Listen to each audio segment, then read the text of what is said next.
middle school kids, and we use some college kids occasionally to help our high school kids. Young adults, by the way, are awesome with high school kids because they made it. One of my favorite sayings, perfect is boring. Think about it.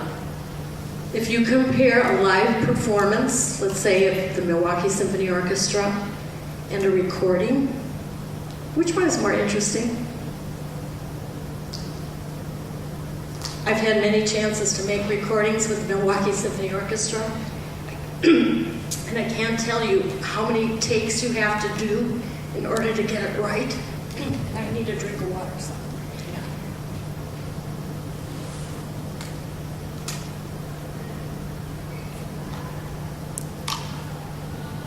Got that cold that goes on forever and ever and ever. Modeling imperfection at your house. And then remember that risks can be physical risks. Some kids take those kind of risks. Anorexia, bulimia, those kinds of things are physical risks. Cutting, physical risks. They can be social. You know, risking doing something that nobody else does. Risking looking foolish at an assembly to raise money for some cause. Or they can also be emotional and obviously academic.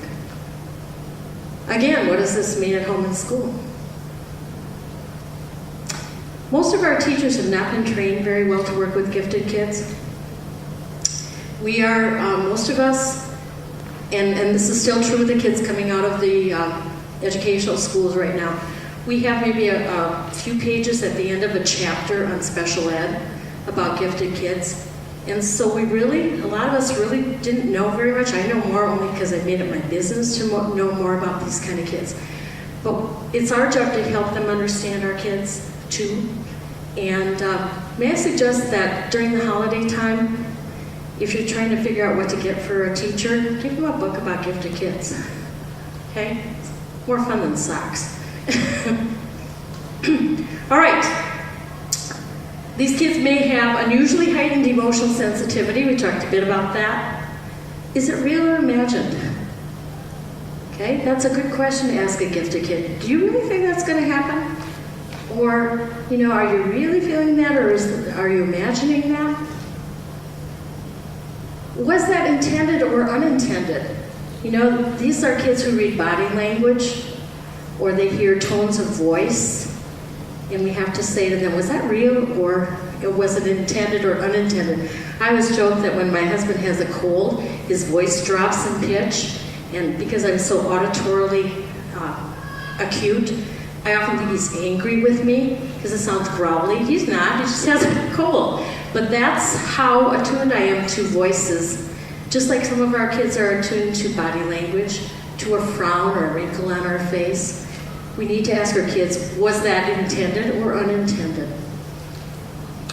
Preventable or inevitable? Consider the source. I know Grandpa always picks on you. That's how he shows you he loves you, okay? So helping kids understand that's just the way that person is. And then teaching kids to use their inner compass and some of their past experience to guide them. Again, what does it mean for home and school?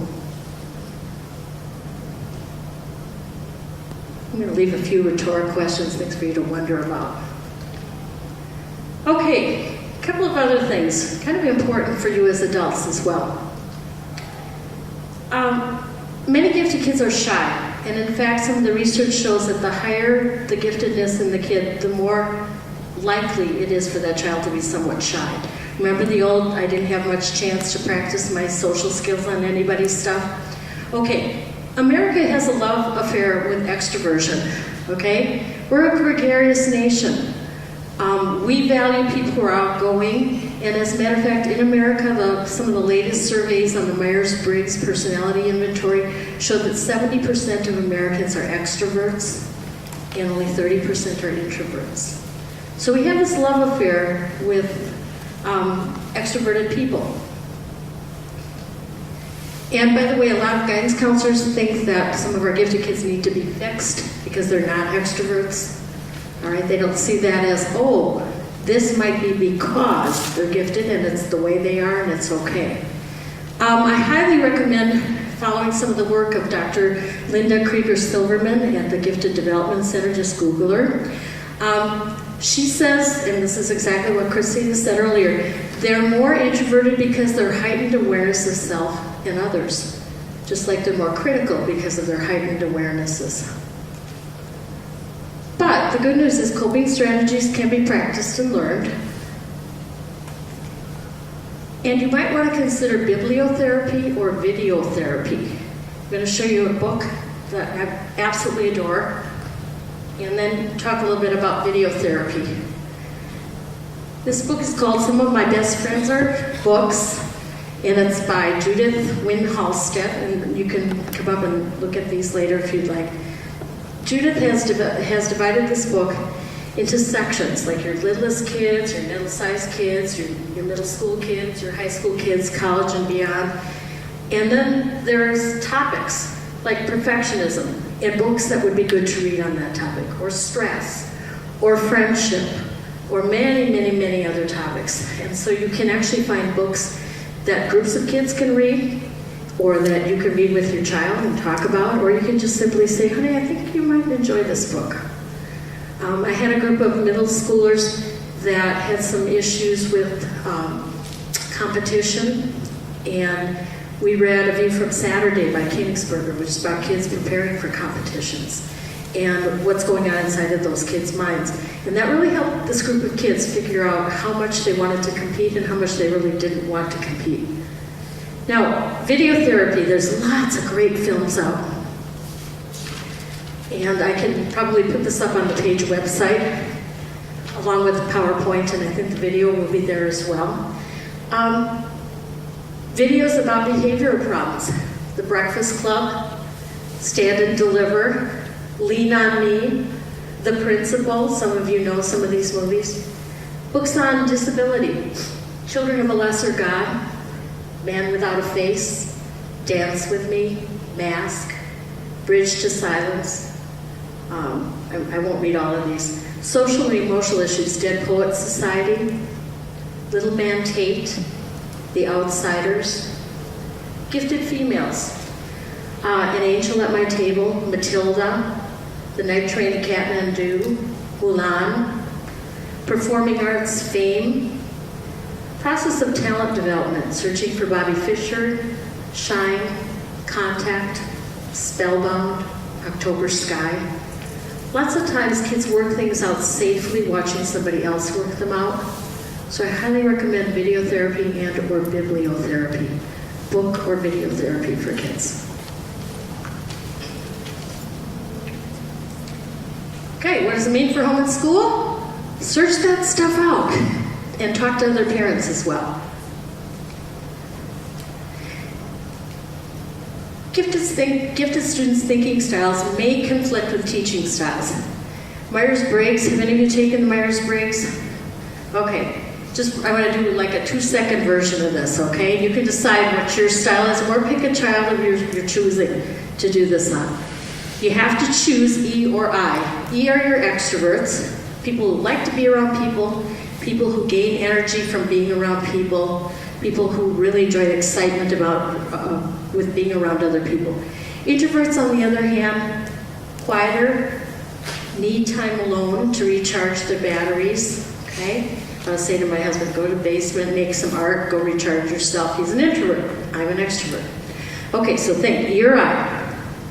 Next one, S or M. S stands for sensing. These are people in the world who need to experience everything themselves, see it themselves, hear it themselves, touch it themselves, in order to learn or to really fully understand something. N, on the other hand, stands for intuitive. These are the people who kind of figure it out without having to do it themselves. Kind of see the big picture, kind of go from A to Z without doing B, C, D, E, F along the way. Kind of jump to conclusions and occasionally confusions, okay? All right, T or F, thinkers or feelers. Thinkers are people who value the life up here. Feelers are people who value the life here, okay? By the way, that one is pretty much 60-40 men 60, women 40 for thinking, and the reverse for feeling in America. And then Piaget, perceiving or judgmental. Perceiving are people who like to keep their options open, don't come to closure real easy. Oh, give me a little more time to think about that, okay? Judges are people who like closed in, like things kind of decided, that kind of thing. Okay? Got your personality type or some favorite person of yours in mind? Now you do whole tests on this, okay? Don't go by just what I'm telling you in 2.5 minutes. The majority of teaching styles are extroverted, sensing, feeling, and judging people. There's continuous research on that.